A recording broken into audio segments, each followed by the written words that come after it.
Aksiru padha ngakeh-akeh sapa sira minas sholati saking maca selawat. Alaiya ing atase ingsun. Fi yaumul Jumaati ing dalem dina Jumat. Walailatil Jumuati lan maleme dina Jumat. Paman fa'ala maka utahi sapane wong fa'ala iku agawe sapa wong. Dalika ing mengkono-mengkono kang den sebut kuntu ana sapa ingsun lahu marang wong. Syahidan iku dadi seksi wasafi'an lan aweh pitulung yaumal kiamati ing dalem dina kiamat. Rawahu rawatake ngati sapa Al-Baihaqi sapa Imam Al-Baihaqi an Anasin saking sahabat Anas. Jadi maksudnya gimana? Maksudnya perbanyaklah kalian membaca sholat kepadaku pada hari Jumat atau malam Jumat. Kenapa kok semacam itu? Karena sholawat itu adalah satu-satunya amal yang luar biasa. Kenapa dikatakan luar biasa? Bukan hanya manusia yang mengamalkan. Malaikat pun mengamalkan, bahkan Allah sendiri pun mengamalkan. Nah, kalau Anda baca Al-Quran, innallaha malaikatahu yusholluna 'alan nabi ya ayyuhalladzina amanu shollu 'alaihi wasallimu taslima. Sesungguhnya Allah dan malaikat itu pun baca salawat kepada Nabi Muhammad. Kalau Allah dan malaikat dibaca salawat, ya kenapa kita tidak baca salawat? Jadi satu-satunya amal yang diperintahkan Allah dan Allah mengamalkan sendiri yaitu salawat kepada Kanjeng Nabi. Karena itu amalan yang luar biasa istimewa. Kemudian Rasulullah memberikan tips lebih bagus lagi, lebih istimewa lagi kalau kamu baca salawatnya itu ketika hari Jumat atau malam Jumat. Nah, kalau bisa, karena pada waktu hari Jumat atau malam Jumat itu adalah Sayyidul Ayyam, hari besarnya orang-orang Islam. Nah, ini sesuai dengan Kanjeng Nabi. Kanjeng Nabi itu Sayyidul Anam, tuan besarnya manusia, tuan besarnya makhluk semesta alam.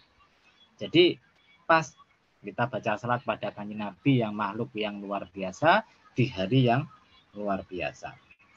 Bahkan ada salah satu sahabat, kalau tidak salah sahabat Anas, kalau tidak salah lupa itu, bertanya sama Kanjeng Nabi, wahai Kanjeng Nabi, apakah ada orang biasa itu bisa masuk surga bersama orang-orang yang mati syahid?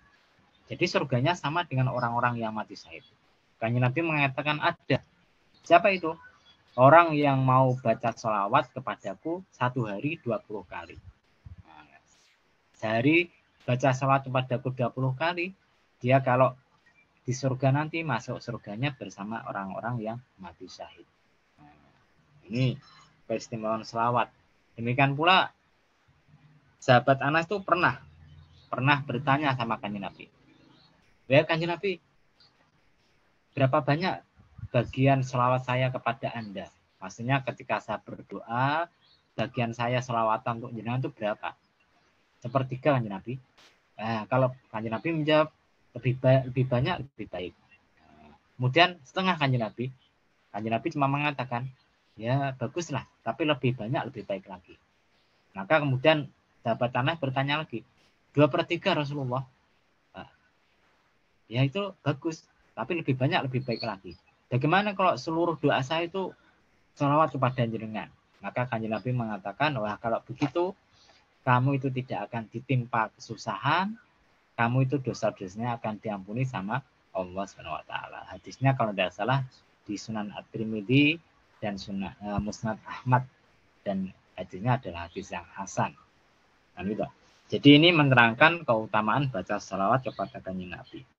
Bahkan sholawat sendiri itu faedahnya tidak hanya pada orang yang masih hidup, bahkan bisa mempengaruhi kepada orang yang sudah meninggal dunia.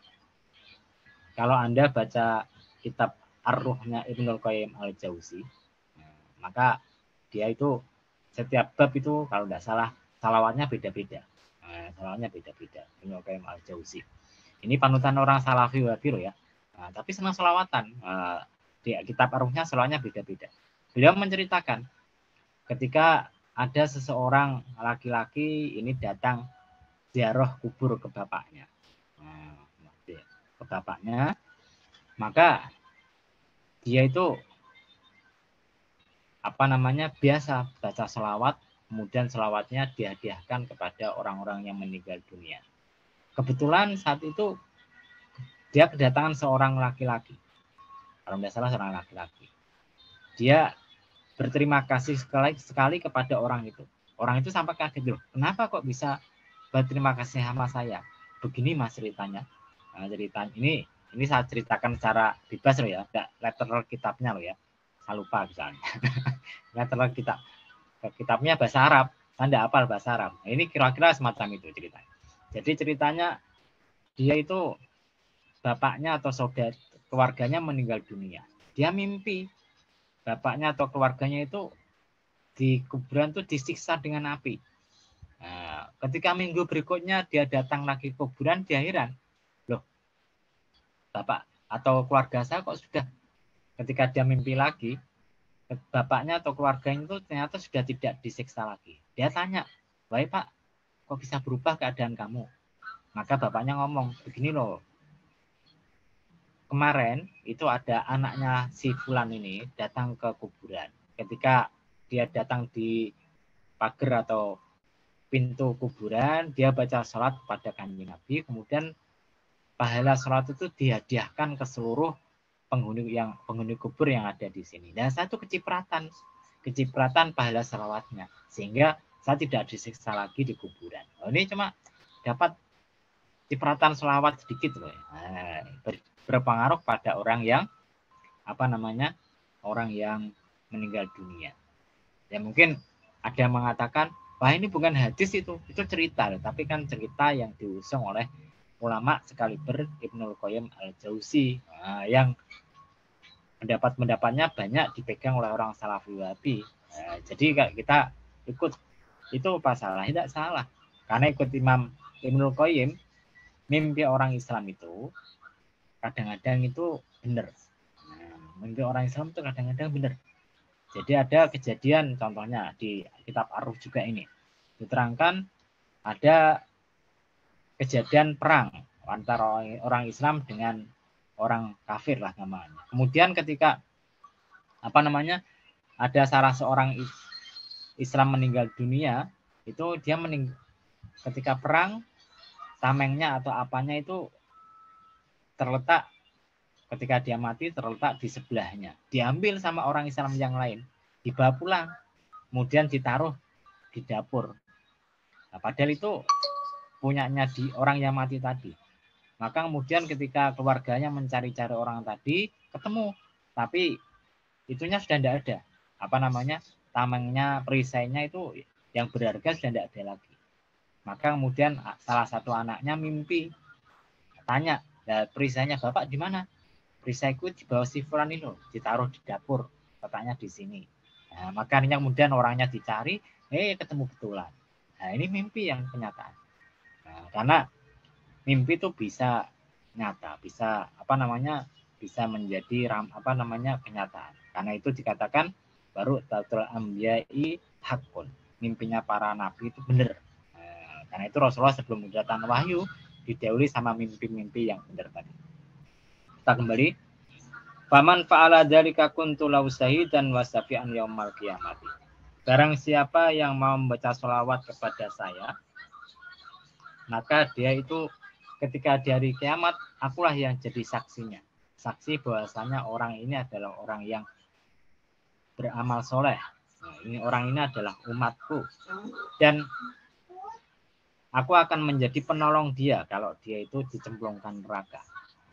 Kalau di ahli surga gimana? Kalau ahli surga ya akan diangkat derajatnya sama kanjeng Nabi. Nah, ini keistimewaan dari baca sholawat. Nah, jadi perbanyaklah baca sholawat ya kalau bisa. Kalau bisa itu ya minim ya 20 kali lah. Nah, kalau Mas Suluk hari baca 20 kali tidak itu sholawat? Kadang lebih, kadang enggak sama sekali, Pak. Oh, enggak sama sekali. Berarti Anda tidak sholat toh? Oh iya. Ketika Anda sholat subuh itu sudah Di luar 1 sholat, Pak. kali. Oh, di luar sholat. Nah, padahal orang yang paling banyak sholawatnya itu adalah orang yang paling dekat kedudukannya sama kanjeng Nabi. Kan gitu kan? Kalau bisa baca selawat. Baca selawat, insya Allah itu rezekinya dilancarkan. Nah, kemudian masalah-masalahnya akan dicarikan jalan keluar. Pokoknya fadilah salat itu luar biasa sekali. Nah, hadisnya diriwayatkan Imam Al-Baihaqi dari sahabat Anas. Nah, sayangnya hadisnya adalah hadis yang dhaif, yang lemah, tapi boleh diamalkan.